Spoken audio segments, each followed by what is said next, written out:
Hello दोस्तों, channel पर नए हैं तो लाइक शेयर सब्सक्राइब जरूर करें। जैसे कि किसान आंदोलन बहुत दिन से चल रहा है, जिसमें कुछ भ्रम फैलाया जा रहा है किसानों के बीच, जो कि आज हम एक पेपर की कटिंग से दिखाते हैं।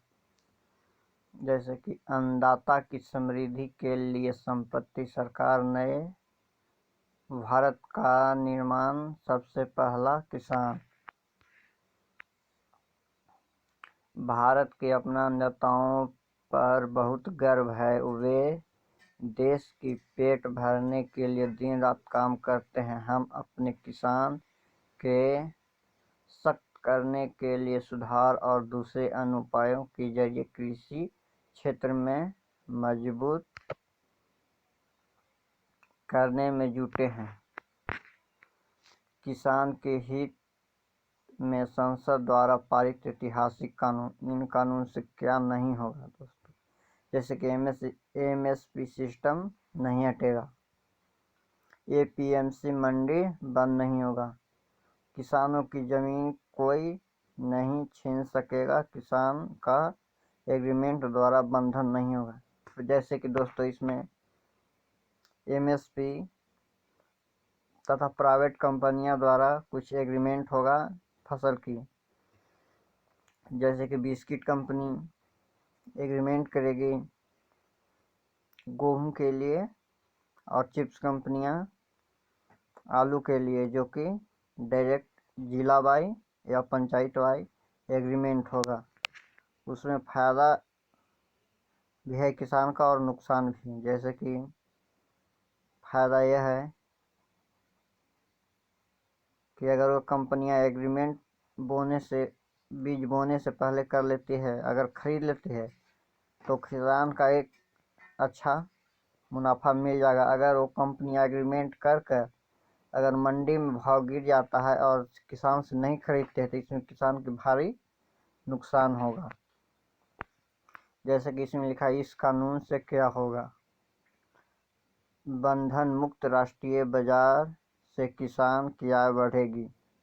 एमएसपी सिस्टम जारी रहेगा। किसान अधिक दाम के लिए खरीदारी से मोल भाव कर सकेंगे।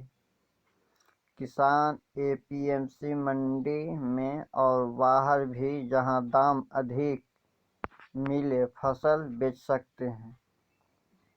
फसल के मूल्य का अप्रत्याशित उतार चढ़ाव से मुक्त मिलेगी, आमदनी बढ़ेगी। उच्च मूल्य की नई किस्म की फसल के लिए बाजार में उपलब्ध होगा।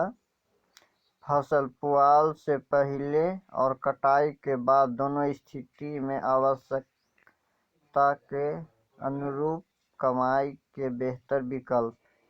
ग्रामीण युवाओं को लिए कृषि व्यवस्था में अधिक अवसर। ग्रामीण क्षेत्र में अधिक निवेश और इनोवेशन। ग्रामीण युवाओं को अधिक रोजगार। झूठ पर विश्वास न करें, सच्चाई को जाने।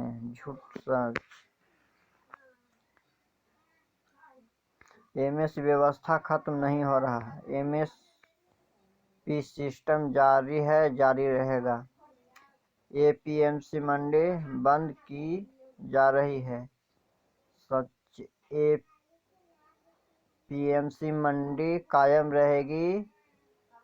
एपीएमसी मंडी इस कानून की परिधि से बाहर है। किसान की जमीन खतरे में है। एग्रीमेंट फसल की होगी, न कि जमीन की। सेल लीज एवं गिरवी समेत जमीन की किसी प्रकार की हस्ताक्षर का कारण नहीं होगा। किसान पर किसी भी प्रकार का बकाया, बदले या कॉन्ट्रैक्ट जमीन हत्या कर सकते हैं। परिस्थिति चाहे जो भी हो, किसान की जमीन सुरक्षित है। कॉन्ट्रैक्ट फार्मिंग के मामले में किसान के लिए मूल्य की कोई गारंटी नहीं है। फार्मिंग एग्रीमेंट में कृषि उपज की खरीद मूल्य दर्ज की जाएगी।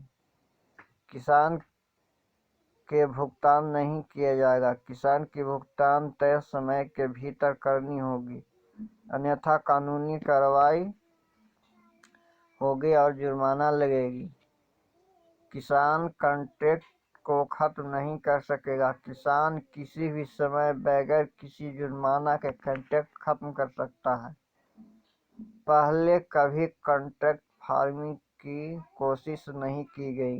कई राज्य ने कॉन्ट्रैक्ट फार्मिंग की मंजूरी दे रखी है। कई राज्य तो कॉन्ट्रैक्ट फार्मिंग के संबंधित कानून तक इस कानून के लेकर कोई सलाह मशविरा या चर्चा नहीं की गई है। ये दशकों तक विचार विमर्श हुआ। इस साल 2000 में शंकर लाल गुरु कमेटी से इसकी शुरुआत हुई थी। इसके बाद 2003 में मॉडल एपीएमसी एक्ट, 2007 में एपीएमसी रूल, 2010 में हरियाणा, पंजाब, बिहार, पश्चिम बंगाल के मुख्यमंत्री के संबंधित समिति हुए। 2013 में 10 राज्य के कृषि मंत्रियों की संस्तुति। 2017 में मॉडल एपीएलएम एक्ट की आखिरी 2020 संसद द्वारा इस कानून की मंजूरी। धन्यवाद। तो इसमें सबसे ज़्यादा घाटा ये है कि अगर कंपनियां एग्रीमेंट करवा कर अगर फसल नहीं खरीदती है तो भारी नुकसान उठाना पड़ सकता है।